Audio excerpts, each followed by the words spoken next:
analisou experiências de ensino remoto pelo mundo e publicou hoje uma nota técnica trazendo reflexões sobre os principais aprendizados de países e regiões que passaram por suspensão prolongada de aulas e sobre como, a partir, do que eles observaram nos outros países, como deve se dar a transição do ensino remoto, que está sendo, aliás, aplicado na quarentena, para as aulas presenciais quando acabar o período de isolamento social e quando voltarem às aulas. Ainda não sabemos quando isso vai acontecer, mas vamos saber dessa experiência que o Todos pela Educação coletou país afora. Nós estamos aqui com o Olavo Nogueira Filho, que é diretor de políticas educacionais do Todos pela Educação. Olavo, muito boa noite para você.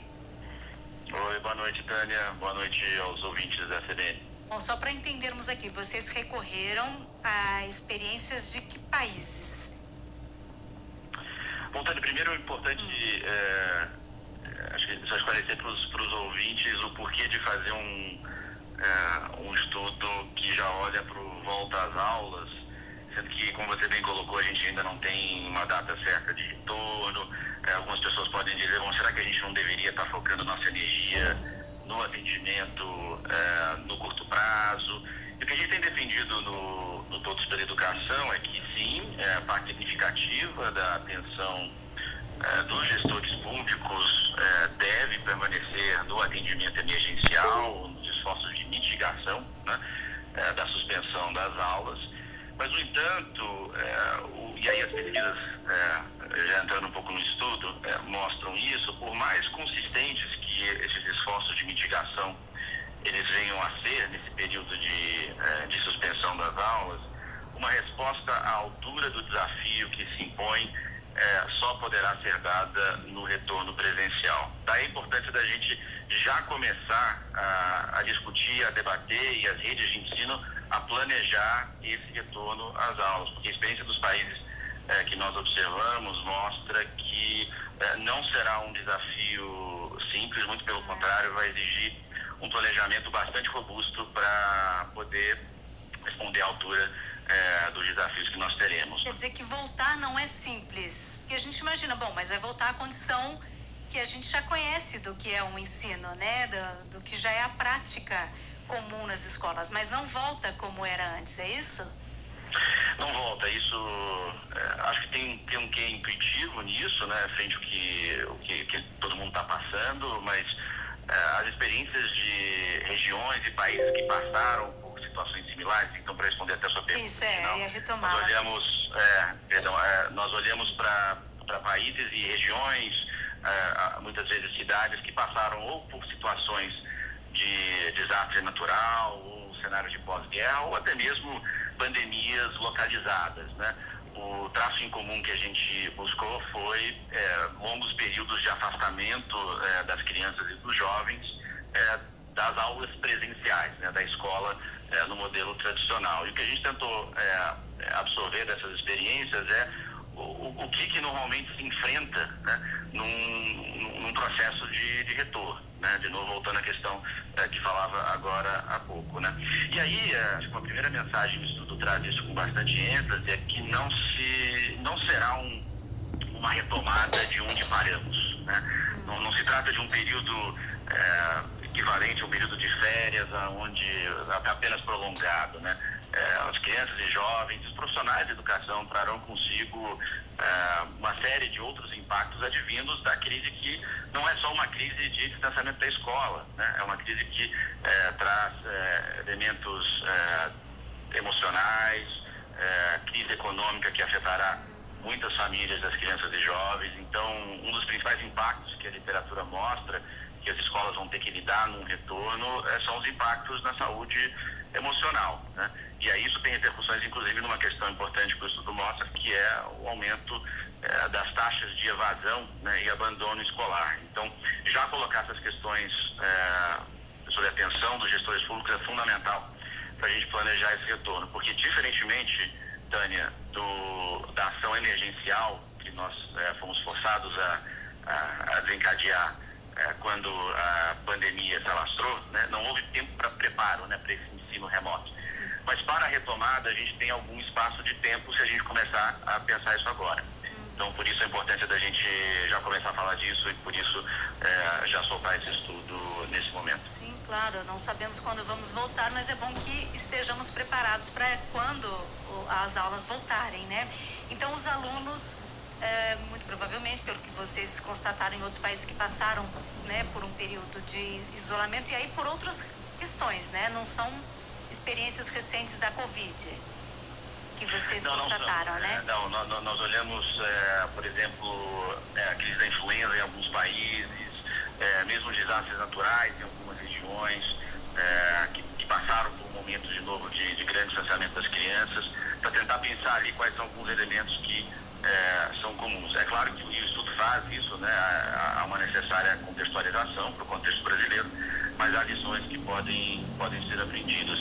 Uma delas, Tânia, para reforçar esse ponto dos novos desafios que às vezes serão que enfrentar, é que será fundamental o apoio das outras áreas, né? Principalmente aqui da área da saúde e da área da assistência social, para que a educação consiga enfrentar os desafios que terá pela frente. Claro, justamente então, porque há esse abalo emocional, né? Exato, né? São problemas já existentes hoje nas redes de ensino, né? A questão da evasão escolar e mesmo de questões emocionais e psicológicas, sejam para os estudantes ou para os professores, mas fato é que essas duas questões serão intensificadas e as escolas, de modo geral, e a educação não está preparada para fazer esse tipo de atendimento. Então, a parceria aqui com outros setores, que é o chamado atendimento intersetorial, será crucial, até porque isso é mais uma contribuição das pesquisas em outros países. Os efeitos de crises como essa na educação, eles não são apenas de curto prazo, ou questões que se resolvem em alguns poucos meses. Os efeitos tendem a durar aí vários meses, em algumas situações até por alguns anos. Então, volta a importância de termos um planejamento muito bem feito, não só para o curto prazo, mas também para o médio e longo prazo. Puxa vida, o calendário fica impactado, mas nas questões curriculares também a escola precisa se reprogramar? Com certeza, a nota técnica, o estudo que a gente solta, está soltando agora, traz um capítulo específico sobre isso, que são ações específicas e imediatas na retomada das aulas. E aí no que diz respeito principalmente à ação da escola, né? Então, haverá necessidade de um planejamento de retorno gradual e com atenção particular aqui para a saúde física das pessoas, né? Alguns países, inclusive, que estão começando a retomar as aulas por já estarem lidando com a situação da Covid-19 há algum tempo, têm mostrado a importância disso para evitar novos focos de disseminação do vírus, né? Então, protocolos de saúde serão essenciais aqui e de vivência na escola, né? A reorganização do calendário escolar é outro ponto central.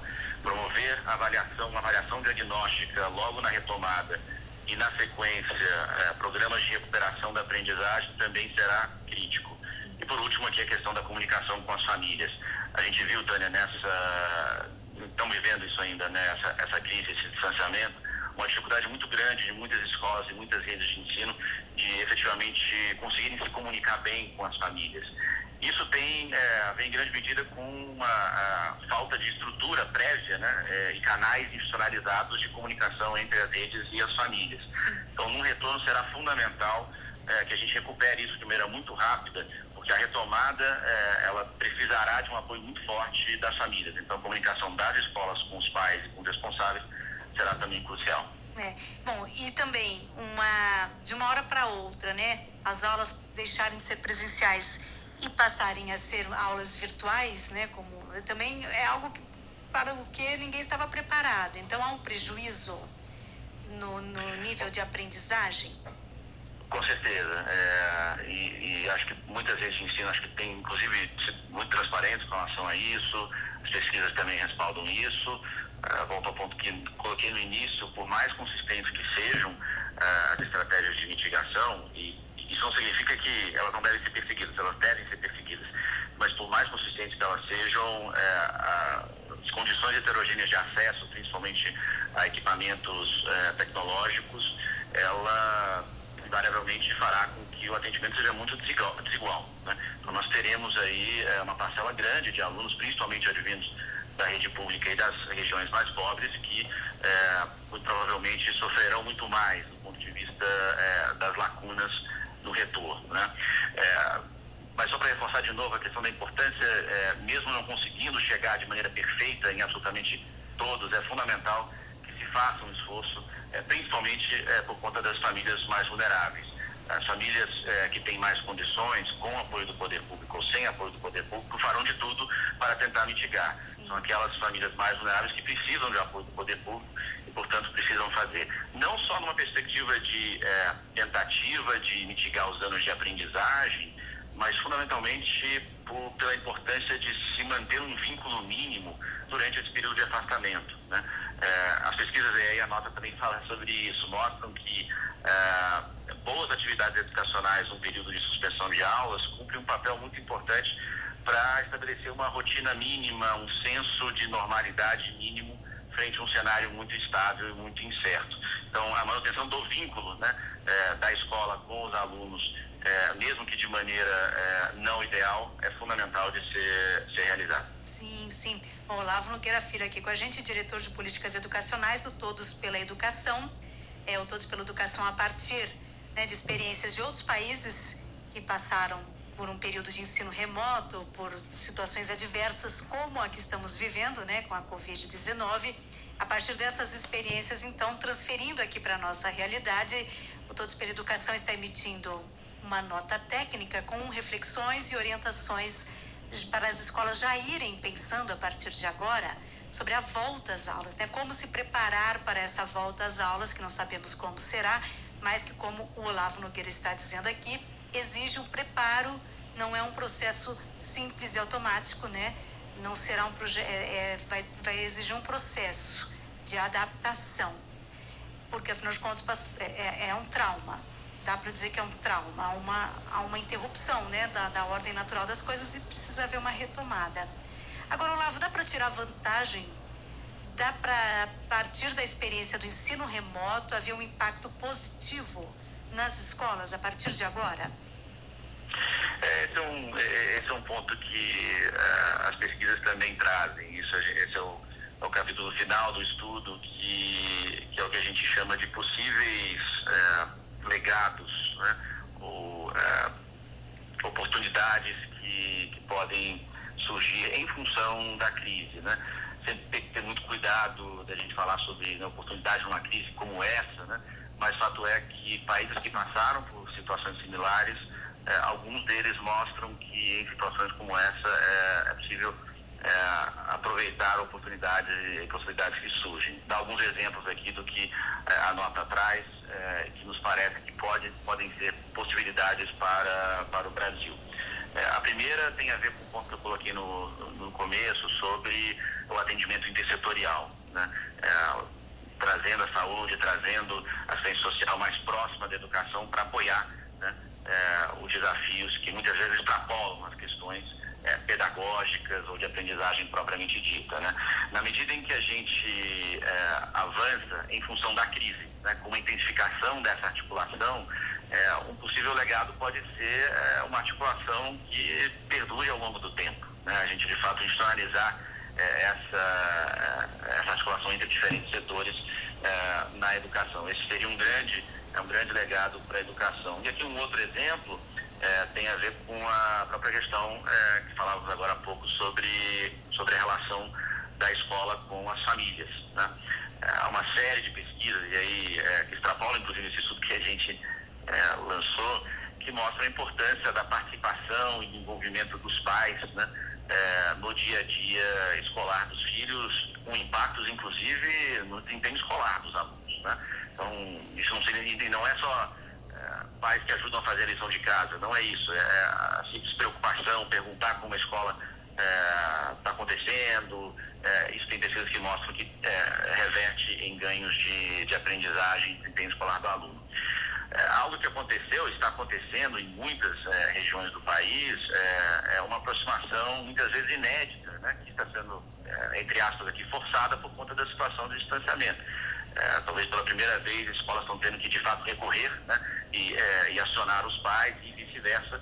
Então, abre-se aqui uma oportunidade de não só manter essa relação que foi identificada, ou que está sendo identificada durante esse momento, mas construir a partir disso e fortalecer, né, essa relação que é tão fundamental para os resultados educacionais no médio e longo prazo. Então, a gente cita mais alguns outros legados, mas acho que esses são dois bons exemplos do que é possível extrair, né, dessa crise enquanto oportunidade ou legado no médio e longo prazo. Muito bom. Olavo, muito obrigada, viu, pela entrevista. Boa noite aí para você. Nada à disposição. Obrigado, Tânia. Um abraço. Um abraço. Olavo Nogueira Filho, diretor de Políticas Educacionais do Todos pela Educação, conversando com a gente.